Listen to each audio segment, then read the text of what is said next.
All right, so let's be real. How many times have you said you're going to quit that 9 to 5? How many times have you said you are going to work on that business, but you never actually do it? Most people these days, they say they want to live their lives on their terms.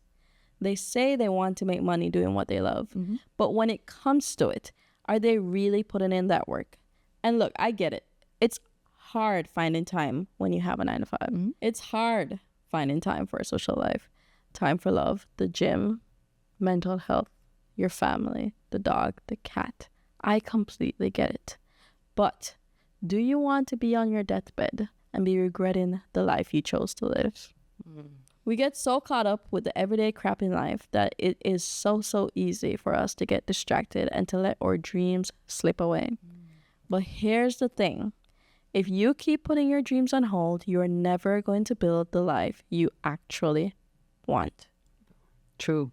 In this episode, we are cutting through all the BS excuses we continue to tell ourselves and showing you exactly how you can finally make time for what truly matters.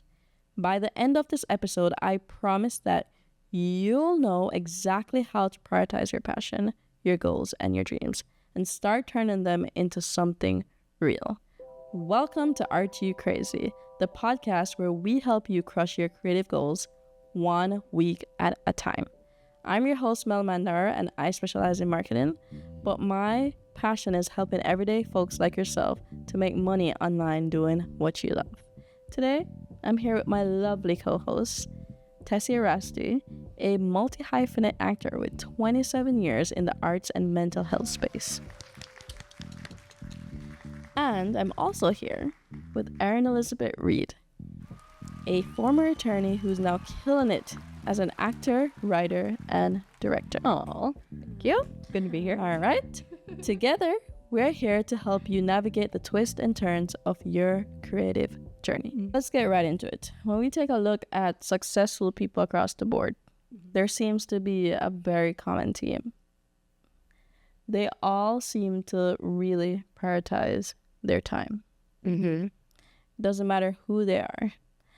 The problem is, I personally battle with this a lot, especially because I still work a 9 to 5. For 5 days out of the week, I sit at a desk that I hate in a place I don't want to be. And I think to myself, I feel like I'm wasting my time. I feel like I'm wasting my life.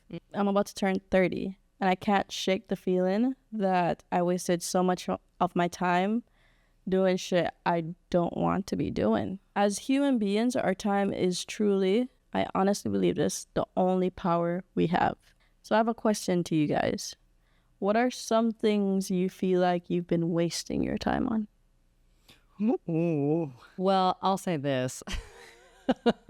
I felt toward the end of my formal legal career that I had been wasting time. All the years that I poured into that industry, that education, all of it was wasted. And that's how I was feeling at the time, because I could have been spending all those years getting extra training in the arts, things that I wanted to be doing, that my heart was calling me for. So I definitely identify with what you're talking about. How about you, Tessie? I would say that everything happens in the right time where you're ready to really figure it out, because I don't really see it as time wasted, but things that I wasn't capable of understanding before that I understand now. So that's kind of like the way I'm being rechanging the mindset of how I see things. But I would definitely spend less time caring about what people think about me and how their idea of me makes me, because nobody has the power to create me but myself. So I would definitely stop just being a little bit more kind to my inner child that always wanted to be this free version of myself, that I started taming and shaping like a Play-Doh for what I thought other people wanted. Yeah, Tessie, worrying about, am I doing the things that other people would approve of? That is definitely wasted time, truly wasted time. Wow. I don't know. I was at work one day, and I don't know, maybe it's because I'm still in my 20s and it seems like a common thing with most people in their 20s, especially on the cusp of turning 30. It's a pivotal time. You're at a pivotal point. Yeah. I just remember just feeling so angry with the world, but mostly angry with myself because I'm the reason I'm at this job. I kept telling myself, or even asking myself, how can I take back my power and how can I take back my time? It sounds like a dream, but I can't just quit my job cold turkey. I have bills to pay. But I feel so stuck sometimes. I know there are many people out there who feels the same, stuck. A little bit over a year ago, I had a mental breakdown, and Can you share?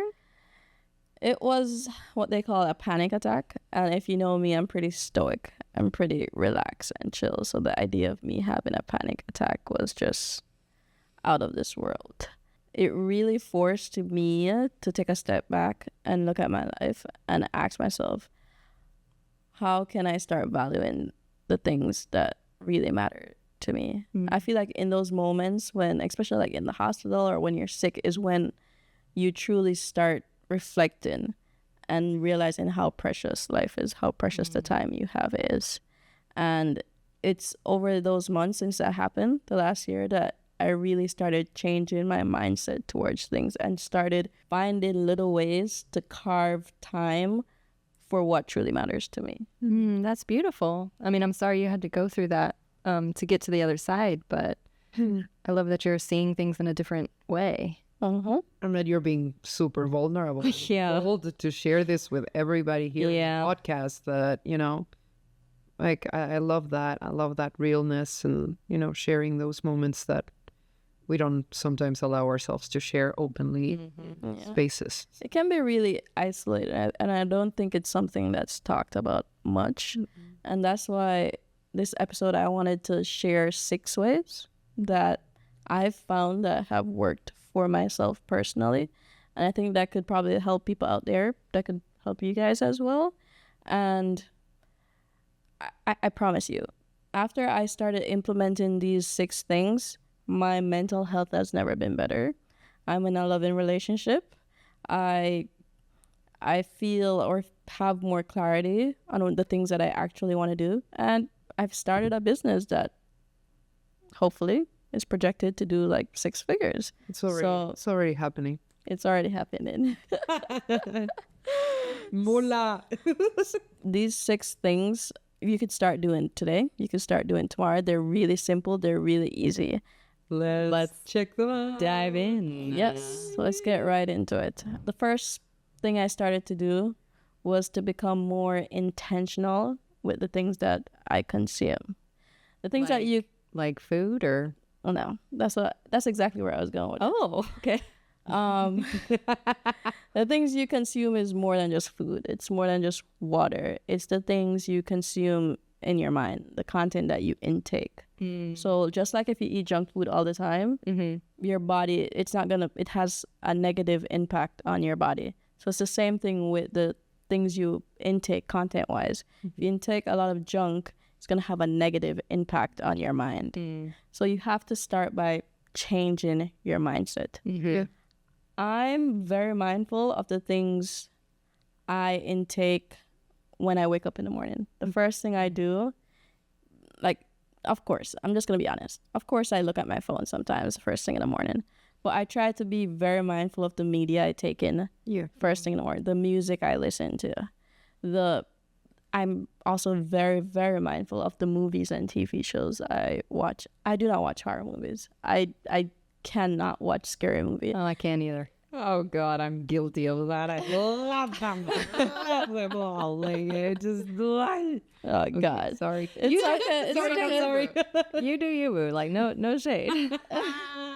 Well, I don't watch them first thing in the morning. I don't wake up and say, it's like, oh, what a glorious day. Freddy Krueger. Here comes through that with the knife. Okay. Question though, why don't you watch horror movies? Because I'm blessed with a very vivid imagination, but sometimes it works against me. Yeah. And I do not like jump scare movies. I do not like like supernatural stuff. See, that's where it gets me. Because when the fear is psychological, I can't escape from it.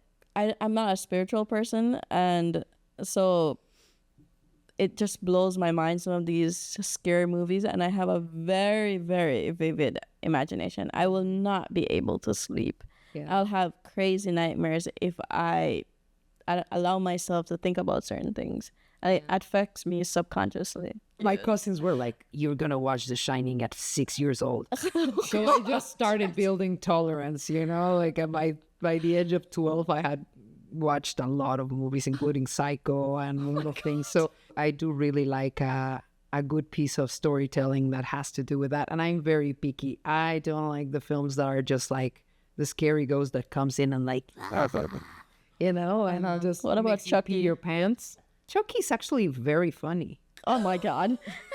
I used to. It's ridiculous. I would have. Oh my God. I saw Chucky 2 when I was 12 years old at a slumber party for 4 months. I couldn't take a shower alone until. What is up with you at the shower?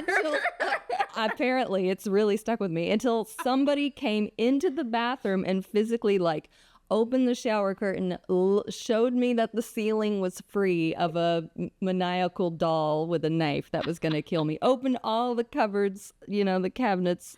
The only thing about Chucky that really, really scared me back in the day when I saw it, because I saw it really when it came out, it was the invocation that he does. When he does the chant, the voices, and he does the enchanting.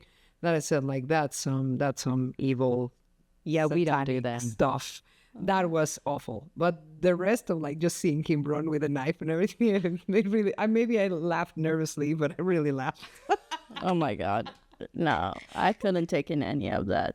And I know what you're probably thinking. What does the content you consume? What does that have to do with creating time? So if you intake more positive things, more motivational things, it will motivate you to also want to do the same. Yeah. So like I said, it really starts, that's the foundation of it all, your mindset. Mm-hmm. You have to shift your mindset. If it's not leveling up your mindset or helping you build a skill, why are you taking it in? What's the point? Or another one is if it's not bringing you joy, of course. Okay, yeah, because I was going to say, well, what if it's just you mean I should only consume educational or skill-building content? What about just relaxation and fun? But I just covered that, so. Horror films for me are fun. They're like a way to just enjoy. I don't think about them as I'm going to become, I'm not learning skills on how to put a... Oh my God. How to murder me.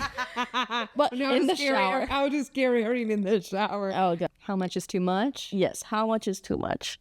Where it's preventing you from performing at your best, or stress is just getting in the way of everything that you need to actually do. Yeah, I get it. Yeah, and I like what you say. I like what you said about how much is too much, because that brings us into the next tip. Oh, ooh, okay. Yes. Wow. Perfect segue there. So the next thing is you don't have to you can't just think about what you're consuming, but how much of it you're consuming, because you could be consuming too much content, even if it's good. How much time are you spending on Instagram? What do you think your screen time is on social media on your phone? Yeah. Not that much, to be honest. Really? I purposefully avoid it because I know that when I do get on it, I spend way longer on it than I intended to. So, yeah. You guys are great. My screen time is I don't even know how I find time to do anything else in the day. I also work in marketing, so I have to study social media to see what's happening. Mm-hmm. But my screen time is embarrassing. Well, 6 hours on Instagram a day. Oh, wow. 4 hours on YouTube. That's 10 hours. 10 hours of your day. Yes. And when you put in 8 hours of work and 8 hours of sleep, then you're at a 26-hour day. Are you watching at work? You watching YouTube videos in your sleep? No, but I do it as my job as well. So it's like, but when I really think about all the time I'm spending consuming instead of creating, and that's what we want to be, creatives, creating things. It really puts things into perspective. I can't imagine a world without technology. And I don't know, I feel like there's disadvantages to it. Like, how can I get around New York City without GPS? I don't know how. Just walk. Walk in circles. Just walk. And you say, what's north? What's east? What's south? No. I can't. No, I can't. Like, maybe you guys definitely can. You're from a whole different, like, millennial century. Me too, but I don't really remember it. No, I'm one about the old centuries here. No camera on my phone. What if you don't have a laptop? You're just writing everything on paper? Yeah. You could have so many things in a smartphone. Look how far we've come. That's the whole point of them. And of course, it has also become, a tool of distraction. It's grown to be more distracting than helpful. But let me just counterpoint to that. It's like the phone itself is not the distraction. The phone is a tool, an environment. It's certain apps that can be the distraction. Picking up the phone is the trigger to use it in a distracting way.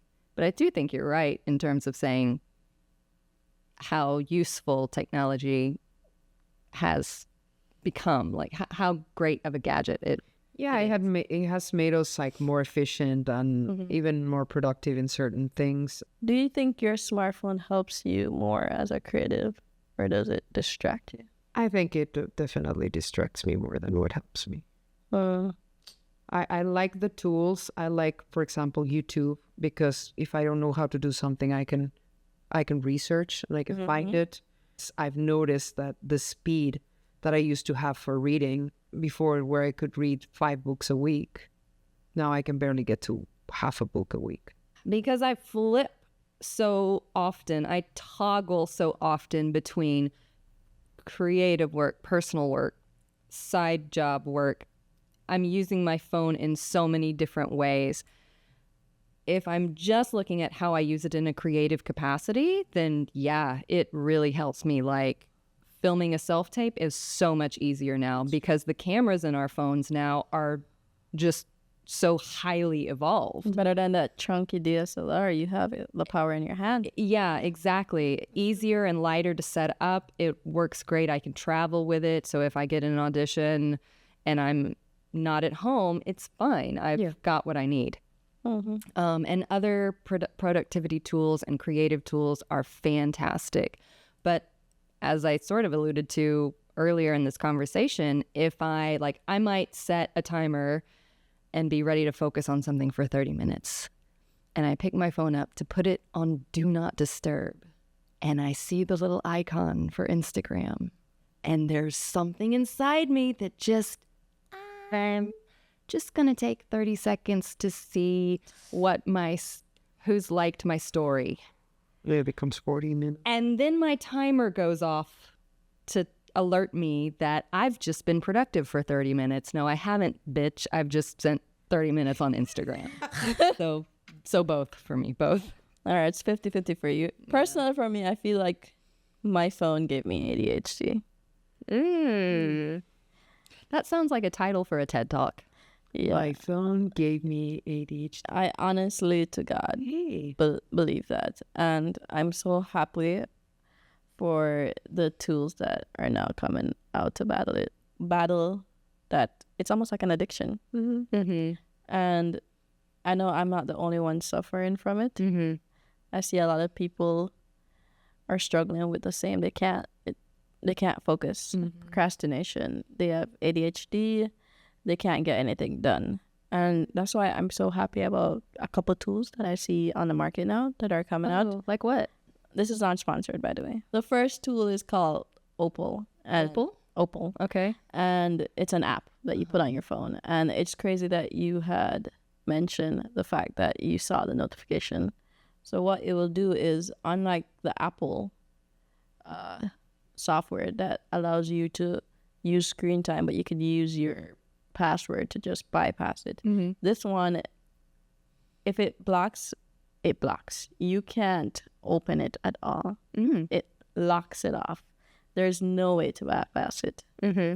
You have to pay for the subscription, but it's so many people are using it. Hundreds of thousands of people are using it, and I hear wonderful things about it. So it's a little cold turkey, like. Yeah, it's a little bit drastic, and there's also another tool out there that's even more drastic than that. It's called the brick. Ooh. So They're brick in the wall. I don't know that one, guys. A little Pink Floyd for you. Okay. So it's literally a brick. It's a square, a cube, a physical cube. You set this thing up in the beginning where you have two lists. One is a list of productive tasks and one productive apps on your phone. The other is a list of all the distracting apps. In the beginning, you move all of your apps into each bucket. Like the bucket is within the brick app? Yes. Or something? Okay. So on the app, the brick app, 2 buckets. One is for distracting apps and one is for productive apps. You set it up in the beginning. When it's time to lock off all the distracting apps, all you do is tap your phone on the brick. Okay. What happens is you leave the brick at home and you go out into the world and you can't access those apps, the distracting until you ones. get back to your brick. What Until if you bring the brick with you? Yeah. That's cheating. So then what's That's the point? cheating. You're cheating yourself. Yeah. That is cheating yourself. It also blocks all the notifications, so there's no notifications coming in on your phone.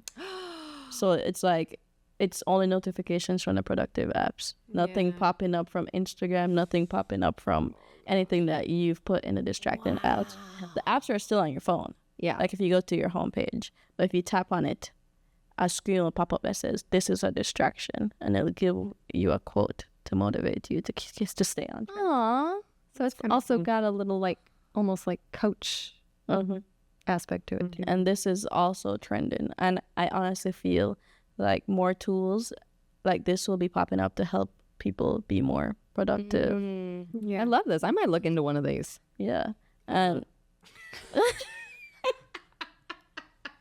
As he's like, no go. Yeah, sorry, no. I just feel like the more people start taking their mental health serious and the more they start valuing their time. That I agree with you. Yeah. That I think it will be a very helpful tool. You could start switching out your time from using apps like Instagram, where it's just consumption of empty content. You're not really, sometimes you're learning stuff, but what can you really learn in 60 seconds, in 90 seconds? Start switching it out for longer form content like YouTube, where you could watch a podcast like you're watching now, or watching a how-to. In the past, you'd have to go to a 4-year university to do a lot of things that you can honestly find free resources, especially on YouTube for it today. You want to learn to write a book? I don't think you need to, of course, go into college. If you want to learn to make films, going to college can help, film school. But there's so many people out there killing it on YouTube, making their own short films. We have to take a step back and ask ourselves, if it's not for research purposes, how is this app benefiting me? Is it enabling me to waste more time? And there's nothing wrong, I think, with watching, movies. It goes back to what you were saying about like how are we consuming and why are we consuming it? If it's really because you're going to take a break and say the next 3 weeks of my vacation, I'm going to use them to watch all the seasons of Game of Thrones and I'm going to become a hermit and not get out of my cave every day to complete the season. But then after that, I get to work and I become intentional, then fine, do it. But if it's always an excuse for you not to address that you are fearing either success, completion, or lack of self-esteem, and then I got a little too mental health right here. But it's like, let's talk about it. Why are you avoiding working on what you really want to do? There's always something underlining in there. You're not just consuming for consuming. You're avoiding something. Wow. That one called you out, didn't it? Spit some truth. Oh shit! Sorry, too many years in the mental health space. Like, No, it's true. It's questions we really have to ask ourselves and hold ourselves accountable. For example, you can ease your way into it. How about you switch out your Netflix for a productivity app like Skillshare or Masterclass? What's Skillshare?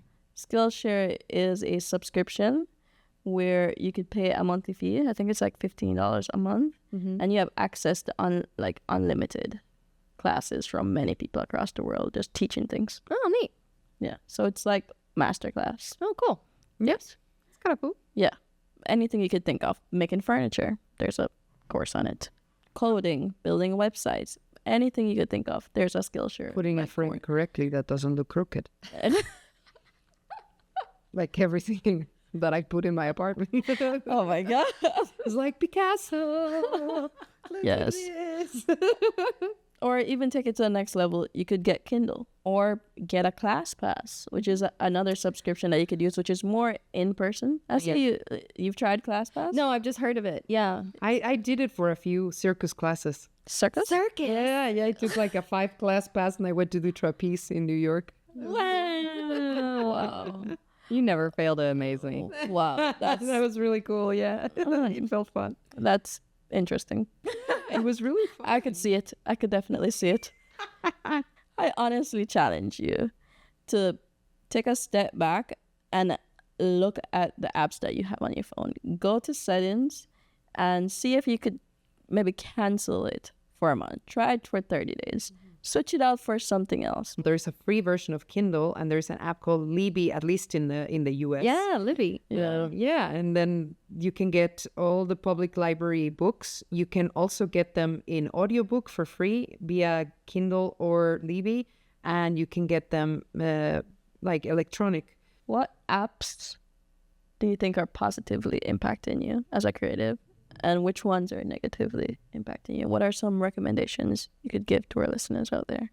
Just a disclaimer. What I did was I reorganized all the apps on my phone into new groups, and then I changed the name of the group to words that were positive, inspiring to me. So, for instance, all of my money apps I call abundance, and all of my productive, like creative tool apps I call create, and I purposefully call my social media apps engage, so that when I go to click into them, I know I'm there to engage, to create, not just consume. So that's actually one tip, I guess. Maybe like feel free to steal that. Some great apps that I use are Voice Record Pro, CapCut, Canva, Milanote, Hours Tracker, and it looks like a little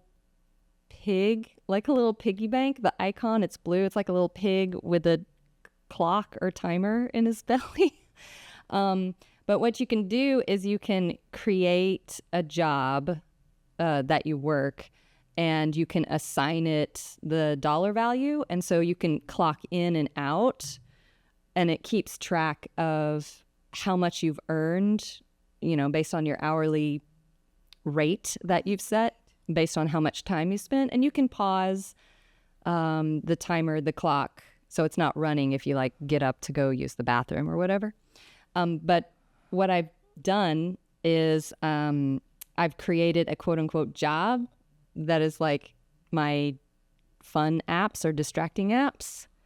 And so when I'm playing around, I clock in, and I've only assigned it a value of 1 cent per hour because I can't assign it 0. Yeah. So that I assign a dollar value to the amount of time that I'm spending on those apps. Instead of just getting a report back at the end of the week saying you averaged 6 hours a day, it's like, okay, but what is the value of The my money. time? Wow, that's great. What about the apps that are negatively impacting you? I had to delete a lot of those. I already, like, the social media apps, they have to stay because I need them to create, to engage. No, I deleted Twitter and I deleted LinkedIn. I deleted Twitter. I never had LinkedIn on my phone. I was a Candy Crush junkie. Hi, my name is Erin, and I'm a Candy Crush junkie. It's been 2 years, 8 months, and 16 days since I've last played Candy Crush. How much time did you used to waste on Candy Crush? I could go 5 hours a day playing that game, and I also refused. Juicy. Juicy. Delicious. I also refused to pay for it. I was so competitive and Addicted. into the dopamine loop that it gave. I mean, I'm telling Sounds you, like Roblox. when those rows just crunch together, and it's just Oh my god. the feel, the visual, and the sound, and like just the little bit of. Candy Crush, the hold it has on Juicy. They Oh my knew God. what they were doing. Delicious, delicious combinations. it has a hold on millennials. Candy Crush has a hold on, Crush. oh my god, on millennials and boomers. Well, Like- right now, Roblox is like... Yeah. They're sending it into the ether so that they can. It's not even real, the things you're buying. No, it's like the next fashion item for your avatar. Yeah. No, you're buying a fix. You're buying a dopamine fix. I said it. Fix because I'm going down. Another song I don't know. Oh, there's a Beatles. drop the Gone. The Beatles were like, they were born around the time my grandma was. I don't know any of that. Well, you're missing out. But anyway, So what about you, Tessie? Like, what are some apps that you would recommend that help you as a creative? As an actor, there is a Line Learner Lite, Lite, that is an app for recording your lines or like adding your scripts that help you practice so that you don't have to be dependable on another person helping you learn lines or doing your script. So that one really increases my creativity. There's another one called Vocalista that you can buy a year, and it's not that expensive. It's like $30 a year, and it gives you 5 to 10 minute trainings for voice, so that you can always keep like your muscle, like doing push-ups and stuff, but in your vocal cords, and so they're always active. what is it again? Vocalista? It's called Vocalista. Vocalista. And then you imitate the sounds there, and it tells you when you're out of pitch, when you're pitch. I just do it for the practice. I honestly don't really care about being pitch perfect, but I do it because it's a way that I can keep myself accountable without having to put an excuse that I don't have 1 hour to practice my voice a day. Oh, wow. I'm stealing that one, Vocalista. And what are the apps that distract you? I wouldn't say I'm using Duolingo, and sometimes it can borderline into wasting time and not wasting time. So I have to be mindful to really not give in of like spending, at least for me, not spending more than 20-30 minutes in Duolingo a day, because I do get to practice my language skills that I really pretty much use and I love. But I also don't want to be like, oh, am I just completing another streak because I can't, I feel afraid of writing. Candy Crush. Candy Crush. By the way, did you see the videos of Duolingo's latest marketing campaign? Shirtless men in the Duolingo avatar. Yeah. Walking around with six packs. Hordes of topless, young, very buff males with giant, puffy green owl heads on Walking around. and green, puffy slippers, just walking around like Soho, approaching people on the street. Oh, Lord. I think Amazon Prime is a 50-50. I know you get so many benefits from it. Yeah. With your Prime membership, you get Prime Video, you get Prime Kindle, you get You get free deliveries for food. Grubhub. You also get the delivery for your products, like cheaper. That's the whole point of it. But I don't know. I feel like it encourages me to spend. I'd be seeing the notification pop up, or it just makes me. I've been getting addicted to like just buying stuff on Amazon because it gets here so fast. Oh, I have all notifications from Amazon turn off. I have to D&D that shit. I need to. D&D. Yeah. Yeah. But Strava has helped us a lot with the running. Strava. I agree. I forgot about Strava. Strava has been a great one, to be honest. I think it's one of the better social apps out there because at the end of the day, it is a social app to share, like every time you go on a run. I think it's very empowering to see other people chasing out there. I private my account, but it's nice to see the people within my immediate community also out there pushing. Like when I'm on Instagram and I see people like posting, I'm just like, okay, it's Instagram, it's what it's for. But when I see people on Strava, it's very motivational. Like seeing you guys run, it's very inspirational, which is an amazing thing. Yeah, and it's also super motivational because it's like, oh, I haven't registered my runs this week. I need to get them done. Yeah. So like I need to put myself out there and do it. Like maybe I'm tired, but even if I do little, if I run a little, then I can register it and feel happy. Our dewy skin is brought to you by Strava. Run more often. Run often. All right. So I mentioned the first one, which is being more intentional with what you consume. Then I mentioned lowering your screen time. And the third one was switching out the streaming apps or distracting apps for more productive one. Okay. All right. So let's get into the meat of it. This fourth one will actually answer, how do you carve out time? Okay. I think a big thing that a lot of people don't look at is capitalizing on our commute time. I'm not saying you're gonna write a book while like While driving you're driving a car. They have dictation apps nowadays, so Yeah, there you go. There you go. Don't drive it. Use your phone, please. Oh my God. or your typewriter. Or typewriters. Oh God. Oh my God. Or you're driving and your steering wheel and you have buttons behind the steering. That'd be freaking crazy. Keyboard behind the steering. So there are some apps that exist, one of them specifically called Headspace. It summarizes books. So if a book is 10 hours, it will summarize it into 30 minutes. So it's like the Cliff Notes for audiobooks. And it will read it out to you. So that's like also a great way to consume or be more productive during your commute time. You can allot time while you're commuting to, okay, I'm gonna download this podcast episode and it's gonna help me be a better, whichever creative field you're in. How can it help me get better or get closer to the person I want to become at? So that's just, You can meditate in the subway, easy peasy, or walking. But meditation is a difficult one for me. I really can't meditate, much less like meditating with all the chaos that's around me. I don't know.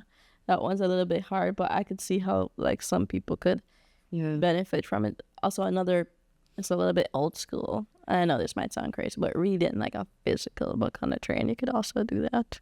I always use physical books in the train. I love seeing people when They carry them. Yeah, but it's like something you have to carry. But I realize that it's not so much that it's old school, that I do like the analog feeling, but I do retain the information more by looking at the words and changing the page than listening to the book, because I get distracted with visual.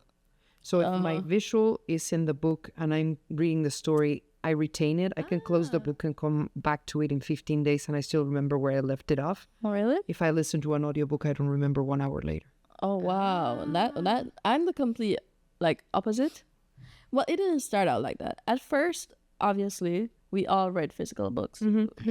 I'm not that young.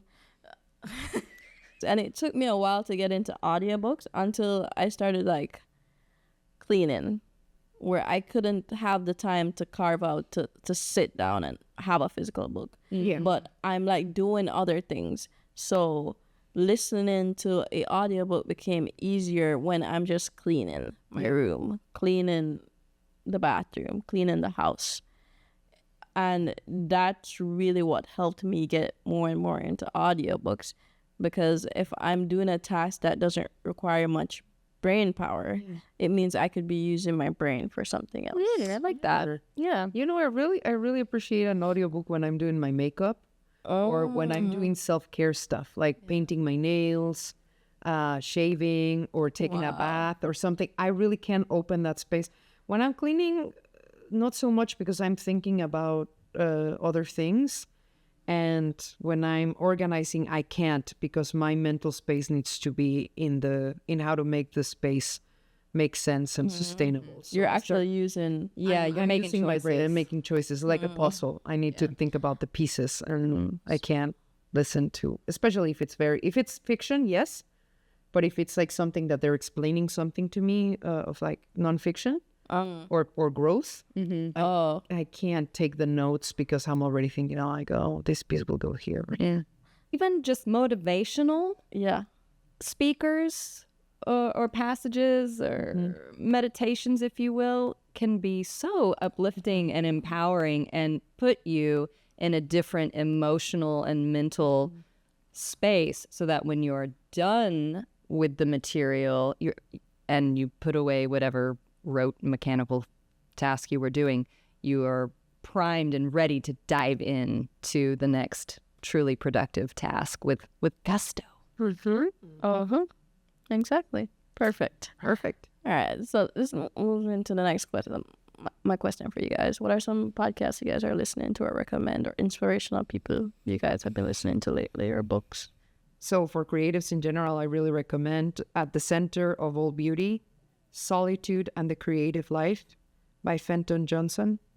He talks about how creatives, like there is a big difference between, which in Spanish it doesn't exist, and I talked to Erin about this in another episode in prior seasons, the difference between loneliness and solitude. Solitude is a chosen thing. It's something to reflect, to contemplate on your creativity and your decisions and how you also can intake life. And loneliness is more of like a state of being, and that often hinders your mental health. So it's kind of like he talks about that, about sometimes for the creative life that we choose, we will experience solitude or we will choose solitude, and how to be mindful about it and make like real choices about how to balance solitude and social connections. That's a beautiful book. I read that one too a few years back, and it really stirred a lot up in me. Check that one out. Yes, definitely, guys. If I'm gonna recommend one book to start with, is Atomic Habits. Oh, yeah. Okay. James Clear. Yes.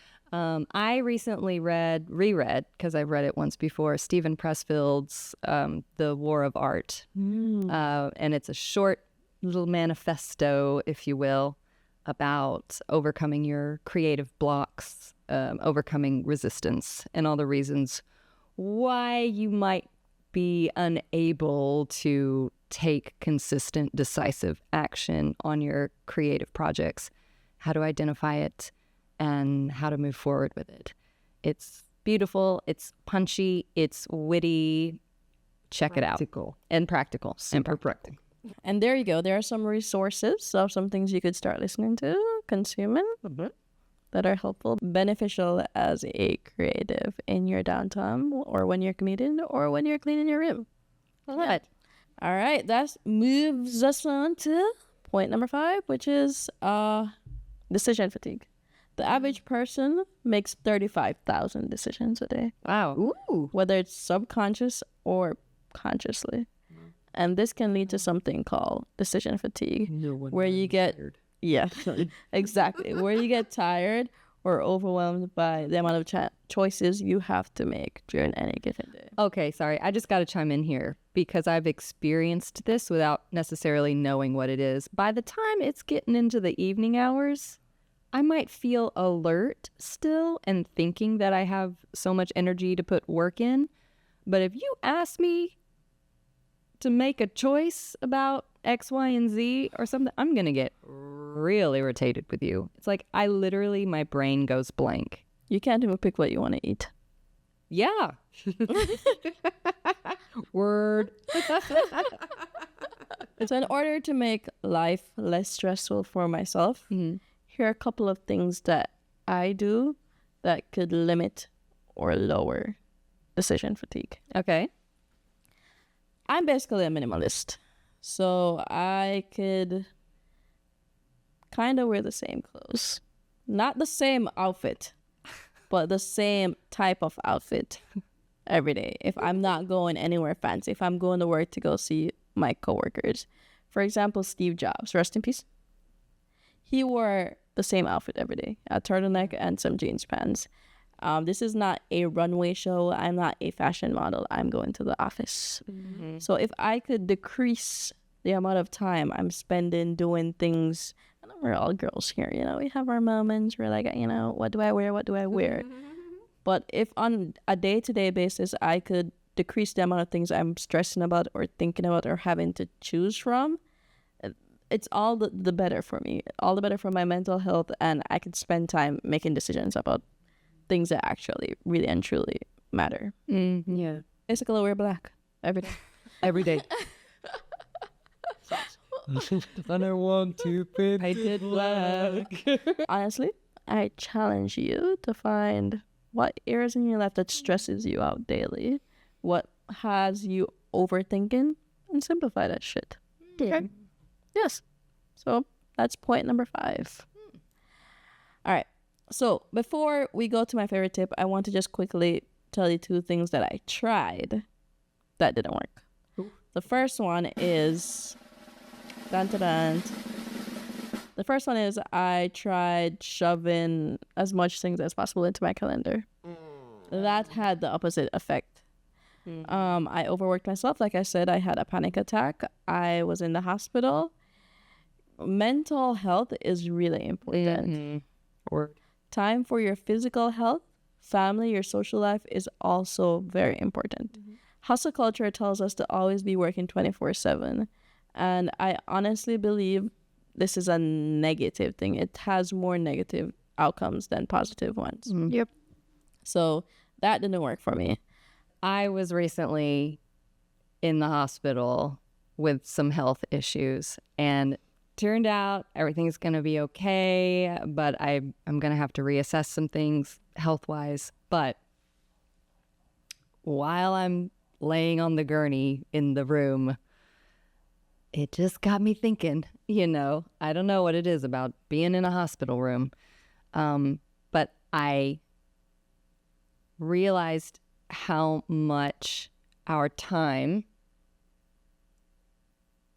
is the only real currency that we have in our life. And we never know how much we're given. When our time runs out, our life is over. And we cannot know how many sands are in the hourglass of our life. So in that sense, our time is our life, like life with a capital L. So what you are spending your time on became so clear to me, so viscerally clear in a way I hadn't felt in a while. What you spend your time on is what you are giving your life to. So be so careful, so intentional with where you give your life, where you give your time. And if you need to really assess and readjust what you are spending your time and your life on, please do it now, because the sands don't go up. They don't refill. They only go one way. And another quote I read, I'll have to look up later and drop it in the show description to find out who said it. And I'll have to paraphrase, but it was, just because you're busy, don't equate it to making progress. Yes. So you can be doing things and fill your time, your life with things that keep you busy and keep you hustling, but it doesn't necessarily mean that you're going anywhere. You might be on a hamster wheel, running as fast as you can. How do you get off the hamster wheel and get on the path, like the road that moves you forward? Wow. Thank you for sharing. Yeah, sorry to... No. I love it. I love it. we need it. Yes. And that moves me on to the second thing that I tried that really didn't work for me.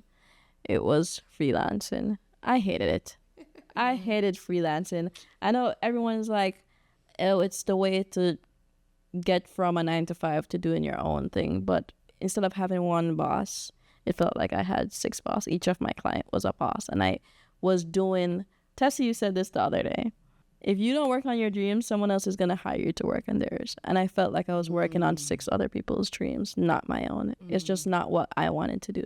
Maybe for some people out there, that's their calling. But I just wanted to share one of the things that I tried. I encourage you to experiment, see what works for you. It just didn't work for me. So on to my final favorite thing that you could do, implement to find time. Money. Ding, ding, ding, ding, ding. I like to call it fuck you money. Save fuck you money. Because at the end of the day, your time is your life. Yeah. And in a capitalistic world, money buys time. I find that I'm less stressed out, more productive, more happy, more motivated, the more money I have in my savings account. Yes. Put money away so that you don't have to be stressing all the time, and you could use that your mental capacity on the things that matter to you. Save your money and use it to buy back your time. And I'm not saying you should, give up on your job just yet. I'm saying put away money that you could use to buy back your precious time. Yeah. Your job will replace you if they need to. They'll fire you just like this and find another one tomorrow. Your dreams, they're all you have. It's true. You got to invest in your own dreams. Yeah. Yes. Yeah. No one is coming to save you. I know we dream about having multi-million-dollar investors come in to believe in you. But if you don't believe in yourself, if you aren't even putting your dreams first. Yeah. Well, yeah, you have to be your own first investor. People want to bet on something that they feel is somebody else already is confident about. Yeah. And that first person who's got to be confident about it is you.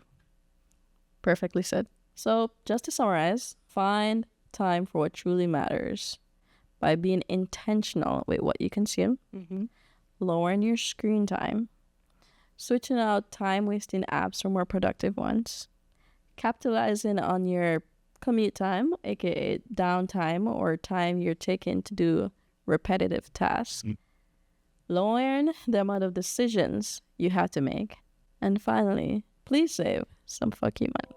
Thank you so much, guys, for this amazing episode, for your amazing input. Thank you. It's been great.